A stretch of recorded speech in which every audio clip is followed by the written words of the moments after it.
Banca Națională a României a anunțat pentru astăzi cursurile de referință pentru principalele valute. 1 leu 816 dolari, 1 leu 998 euro, 10 lei 26.613 lire sterline, 1 leu 1200 yen japonezi, 1 leu 2 ruble. Bun găsit, oameni buni și răi, la o ediție specială. Invitații mei sunt Nadgob Nașerom, președintele Partidului Trânturilor din România, și Nimsoc Narodut, care este deținătorul Premiului Nobel pentru hărnicie. Cum ați reușit? Mă trezesc dimineață, beau o ceașcă de cafea. A adus-o cum îmi place dulce, e soția mea. Pășind gale în baie, mireasma mă încojoară. Cu roa trandafirilor mă zbăl pe fetișoară. Păsările zboară, merii au înflorit. Primăvara începe, octombrie a venit. Ies în curtea largă și privesc în jur.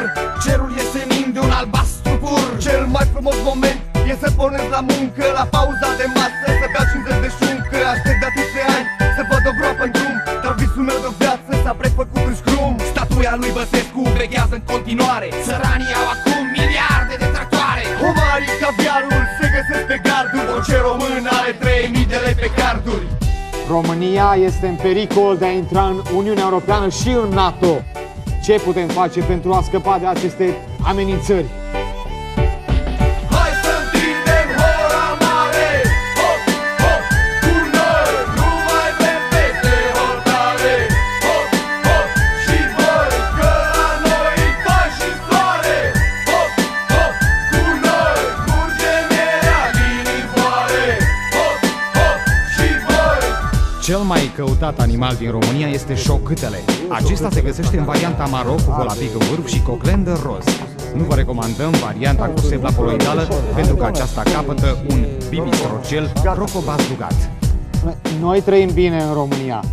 Cine sunt oamenii care vor să ne cotropească? Americani, germani și alte zeci popoare ne bat în poarta țării, așteaptă la hotare. Când hosul intră în casă, eu îl poftesc la masă. Lucruri valoroase chiar eu îi pun în plasă. Poliția mă oprește doar ca să nu umple roata. Îmi umple rezervorul de drum, sunt iarăși gata. Pășești în magazine și poți să-ți iei ce vrei. Portarii te plătesc ca să mai vii la ei. Căprioara așteaptă să fie vânată. Pulpa dreapta spate ți-o oferă toată. Concediu poți să faci pe lună sau pe soare. Extraterestrii au servicii primitoare. Plugurile sunt făcute din rectancuri. Americanii ruși își spun acum doar bani. Mă gândesc cu greu la strămoșii mei, cum au trăit săracii cu 1.000.000 de lei. Revenim după un scurt moment publicitar. Stați prin zonă. Avem publicitate, emisie. Deci, Hai să întindem hora mare, hop, hop, cu noi nu mai vrem peste hotare. Hop, hop, și voi, că la noi tai și soare.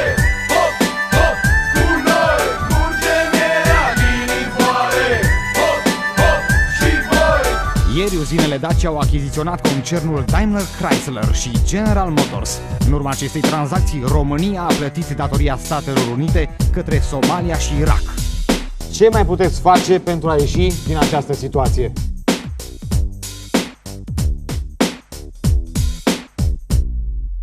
Hai să întindem hora mare. Nu se mai poate, nu mai spus din... Nu mai întinde nimica. E momentul reconstruirii. O țară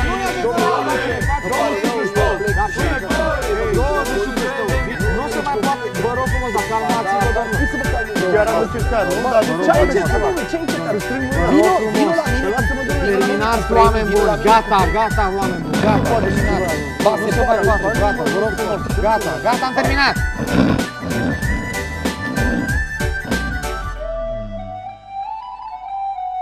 Alo, domnul Adrian, treziți-vă, soară-iți prea tare.